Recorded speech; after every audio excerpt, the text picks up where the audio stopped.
অভিভাৱক, আজিৰ দিনটোত মই মবন্ধা চাহ বাগিচা উচ্চ মাধ্যমিক বিদ্যালয়ৰ জয়সিং ৰোহিত দাসে এটা নিজে লিখা কবিতা গাম।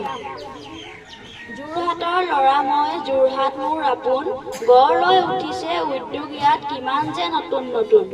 মহান ব্যক্তি মোৰাৰজী দেশাইৰ দুৰ্ঘটনা হয় যোৰহাটত, উক্ত স্থানক টেকেলাগাঁও নামেৰে জানে দেশ বিদেশত। গিবনৰ দৰে অভয়াৰণ্য আছে যে আমাৰ ইয়াত, চাহ গৱেষণাগাৰো আছে যোৰহাটৰ টুকুলাইত। আটাইতকৈ পোন ৰাষ্ট্ৰীয় পথ আছে যোৰহাটৰ মাজে, ৩৭ নং ৰাষ্ট্ৰীয় পথ বোলে সকলোৱে। যোৰহাট আমাৰ এনে ঠাই, ইয়াৰে জীয়ৰী ৰাভালৈ যায়। জননায়ক দেৱেশ্বৰ শৰ্মাৰ এয়াই হ'ল উপজা ঠাই। বৃহত্তম নদীদ্বীপ আছে যোৰহাটৰ মাজত, জাতীয় মহাবীৰৰ সমাধিস্থল আছে যোৰহাটত। আৰু যে কত উল্লেখনীয় আছে যোৰহাটত, জানি লিখিম বহলাই বয়স অনুসাৰত। ধন্যবাদ।